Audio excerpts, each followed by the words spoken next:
Agora é oficial, a FIFA bateu o martelo e vamos conhecer onde e como será a Copa do Centenário. O Mundial de Futebol será realizado na Espanha em 2030. Para ser exato, será disputado na Península Ibérica e no norte da África e na América do Sul, numa decisão tão surpreendente quanto inesperada, que foi confirmada em 4 de outubro de 2023. Pela primeira vez na história, uma Copa do Mundo será realizada em 3 continentes e em 6 países.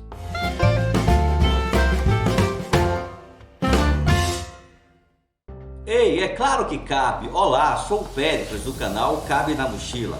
Sejam bem-vindos a mais um vídeo de nosso canal. No vídeo de hoje vamos falar sobre a surpreendente decisão da FIFA para a Copa do Mundo de 2030. Já abordamos esse assunto em outro vídeo, aqui mesmo no canal. E quem ainda não viu é só clicar no card no final deste vídeo. Mas o que aconteceu para a FIFA tomar essa decisão? Qual foi a razão pela qual as candidaturas sul-americana e mediterrânea acabaram se fundindo? Como será essa estranha Copa do Mundo? Já sabemos que a Copa do Mundo de 2030 será realizada na Espanha, Marrocos e Portugal. Mas para saber como chegamos a essa decisão, vamos voltar no tempo.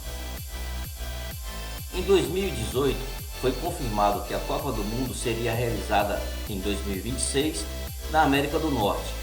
E a FIFA abriu também um novo processo para escolher a Copa do Mundo de 2030. Vários países manifestaram interesse em organizar a próxima Copa, embora devido à regra da rotatividade continental, nenhum país da CONCACAF poderia apresentar candidatura. Porém, o Mundial de 2030 é um acontecimento especial, pois será a competição que comemora o centenário do grande torneio da FIFA. A primeira Copa do Mundo da história foi realizada no Uruguai em 1930. Então a Conmebol dava como certo o Uruguai ser escolhido para receber a competição em seu centenário. Para garantir a escolha, formou-se uma aliança sul-americana para apresentar uma candidatura conjunta com 4 países: Uruguai, Argentina, Paraguai e Chile, inseridos à medida que o evento exigia maiores gastos e mais infraestrutura. Por outro lado, houve a candidatura do Marrocos, que insistia em ser a segunda nação africana a sediar o Mundial. Logo, a Argélia e a Tunísia manifestaram interesse em juntar-se a Marrocos numa organização conjunta, embora essa opção tenha sido rejeitada. O terceiro interessado em sediar a Copa do Mundo de 2030 foi a Arábia Saudita, que também propôs uma aliança com o Egito e a Grécia para que a Copa do Mundo fosse disputada pela primeira vez em 3 continentes diferentes. Ideia que internamente agradava em muito à FIFA.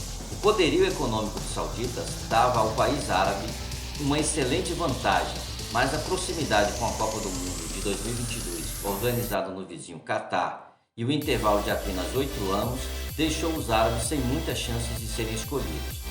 Vendo que suas chances estavam cada vez menores, os sauditas decidiram retirar sua candidatura para tentar garantir a Copa do Mundo em 2034, já que estão com quase tudo pronto. A principal candidatura europeia foi apresentada pela Espanha, que propôs unir-se a Portugal para organizar a Copa de 2030. Os espanhóis e os portugueses já possuem experiência em organizar grandes eventos esportivos, e seus investimentos em novas infraestruturas e reformas de estádios já vinham em andamento há anos. Até o presidente espanhol Pedro Sánchez negociou durante algum tempo a adesão de Marrocos, embora isso só tenha ocorrido no último minuto com a retirada da Ucrânia. Em outubro de 2022, foi anunciado que a Ucrânia iria aderir à candidatura ibérica. Entretanto, após a suspensão do presidente da Federação Ucraniana de Futebol, Andriy Pavel, por fraude e lavagem de dinheiro, ficou decidido pela retirada do país e procura por outro substituto. Foi quando novamente Espanha e Marrocos voltaram a negociar com sucesso e finalmente o país norte-africano foi aceito na candidatura europeia. Assim, os marroquinos aliaram-se aos candidatos mais poderosos. Em contrapartida, Espanha e Portugal garantiram o voto das federações africanas. Durante esses anos, houve alguma sugestão de outras candidaturas, compostas pela Irlanda e Reino Unido, pelos países andinos, Europa Central e Ásia. mas que acabaram por não dar frutos e foram sendo dissolvidas. A eleição da Copa do Mundo de 2030 deveria ser resolvida ao longo do próximo ano, mas a FIFA antecipou sua decisão com um comunicado inesperado, publicado em 4 de outubro de 2023, que dizia o seguinte: o Conselho concordou por unanimidade que a única candidatura para organizar a edição de 2030 será a apresentação conjunta de Espanha, Marrocos e Portugal. Da mesma forma, após considerar o contexto afetivo da primeira Copa do Mundo da história, realizada no Uruguai em 1930, o Conselho concordou por unanimidade em organizar a comemoração do centenário em Montevidéu.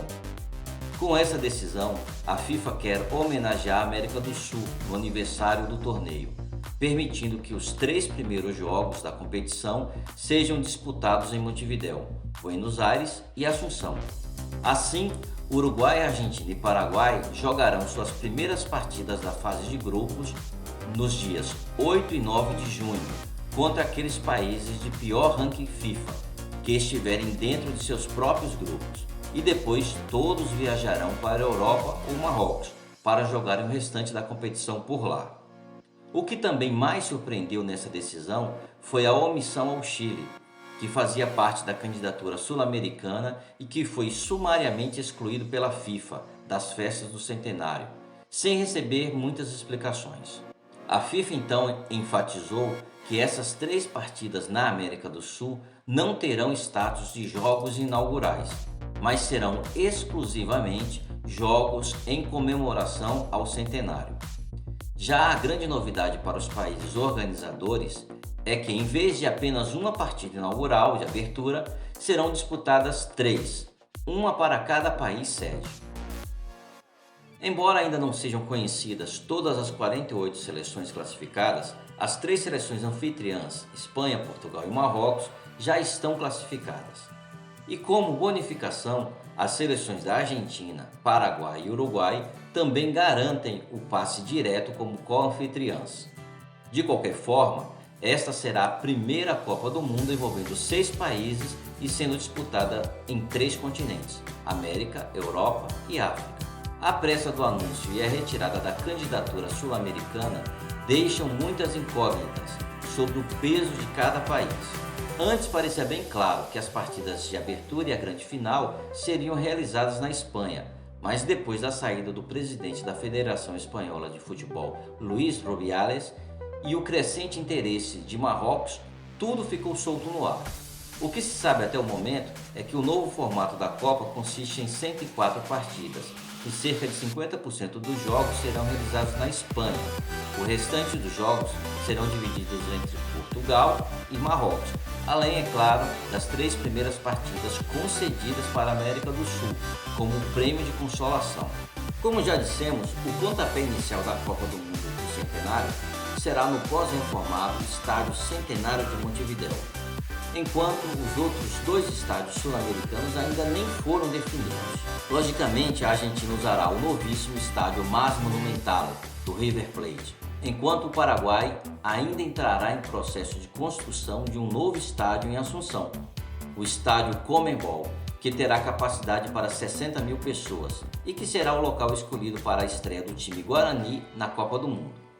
Abro aqui um parênteses, não oficial, para dizer que se o Paraguai não conseguir cumprir com esta exigência da FIFA, a de ter um novo e adequado estádio, quem sabe o Brasil não possa ser convidado para preencher a lacuna deixada pelos paraguaios.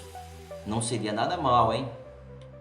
Portugal contribuirá com seus 3 grandes estádios, que recentemente sediaram grandes eventos, como algumas finais da Champions, por exemplo. Seus estádios são o Estádio do Dragão, no Porto, e os 2 da capital Lisboa, José Alvalade, do Sport, e o Estádio da Luz, do Benfica. Devido à sua capacidade, apenas o Estádio da Luz poderia receber uma das semifinais da Copa, já que a FIFA exige um estádio com capacidade superior a 60 mil assentos. Marrocos já publicou 6 dos possíveis locais que acolherão o Mundial.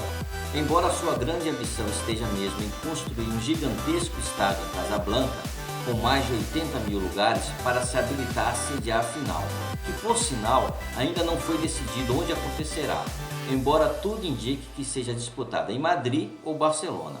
Rabat, Tanger, Agadir, Marrakech e Fez são as outras 5 sedes anunciadas pelos norte-africanos, embora se espere que algumas delas não se efetivem na lista final da FIFA, pois todos os locais ainda precisam de reformas para atender os requisitos da FIFA. A Espanha será o principal palco do Mundial, será o maior organizador e o país onde serão disputados mais jogos. Os espanhóis pré-selecionaram uma lista de 15 estádios, dos 10 ou 11 que entrarão na lista final da FIFA.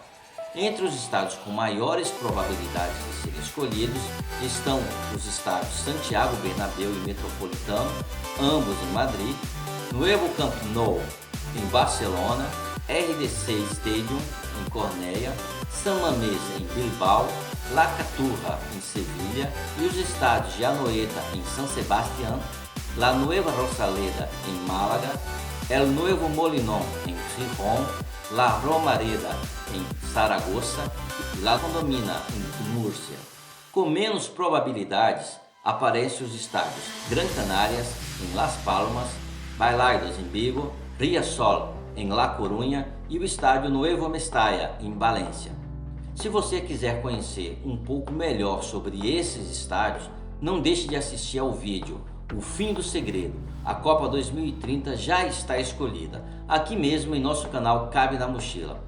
E aproveito para agradecer aos mais de 15 mil acessos recebidos por ele. Muito obrigado mesmo a todos. O empenho maior da candidatura espanhola é que a grande final da Copa seja disputada no estádio madrilenho Santiago Bernabéu, que é atualmente um dos mais modernos do mundo, ou no Camp Nou de Barcelona, o estádio com a maior capacidade de toda a Europa. Em princípio, Lisboa, Barcelona e Madrid serão as únicas cidades que disponibilizarão 2 estádios cada uma, enquanto os demais lugares passarão pela aprovação da FIFA para se obter a lista final de estádios oficiais para a Copa. Mas quando será disputada a Copa do Mundo de 2030? Conforme relatado pelo órgão máximo do futebol mundial, a cerimônia de abertura e as partidas inaugurais da Copa do Mundo de 2030 serão realizadas dia 13 ou 14 de junho e a grande final será disputada em 21 de julho. Levando em conta as 3 partidas de abertura que serão disputadas na América do Sul nos dias 8 e 9 de junho, a Copa do Mundo de 2030 durará 1 mês e meio e se tornará a mais longa da história. O anúncio da candidatura ibero-marroquina como anfitriões do Mundial de 2030 apanhou todo mundo de surpresa, mas a postura precipitada da FIFA pode ter uma razão mais oculta. Todos sabem que a FIFA só toma suas decisões por motivos econômicos, e essa decisão de unir 3 continentes diferentes, envolvendo 6 países, enquanto nem permitia que 5 se unissem, na verdade foi a maneira sutil e inteligente de camuflar seus reais interesses. E de forma silenciosa e sorrateira, a FIFA deu de bandeja o próximo Mundial de 2034 para a Arábia Saudita organizar.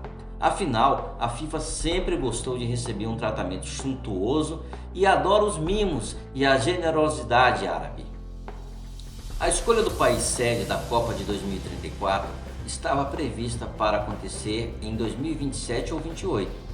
Mas com essa nova decisão da FIFA, as candidaturas oficiais dos mundiais de 2030 e 2034 serão anunciadas simultaneamente no início do ano que vem. Devido à rotatividade continental, apenas a Ásia e a Oceania poderão organizar o próximo evento, já que a América do Sul fica impedida de se candidatar, devido ter aceito os 3 jogos da Copa de 2030, e isso contar como se o Mundial de fato tivesse acontecido por aqui. Sendo assim, se torna praticamente quase impossível que outra candidatura ouse preparar todo um projeto de Copa do Mundo em menos de 3 meses, para competir com os sauditas. Nem mesmo a poderosa China ou a Austrália se aventurariam com um prazo tão curto de preparação. Certamente Espanha, Portugal e Marrocos farão um excelente Mundial dentro e fora dos estádios, mas a América do Sul merecia maior destaque e relevância pelo que foi e é no futebol, do que apenas homenagear o centenário da Copa do Mundo com somente 3 jogos. Até pareceu uma esmola. Percebemos que ainda há alguns pontos que carecem de atenção por parte da FIFA. Talvez antes de anunciar os locais, deveriam ter deixado mais claro o papel de cada país no Mundial. De qualquer forma, a Copa do Mundo de 2030 será tão emocionante quanto atípica, e embora tenha sido definida muito mais por razões econômicas e políticas, certamente acabará encantando os torcedores de todo o mundo. Onde você acha que a Copa de 2030 deveria ser disputada? Você concorda que seja jogada em 6 países? E os 3 jogos na América do Sul? Você concorda?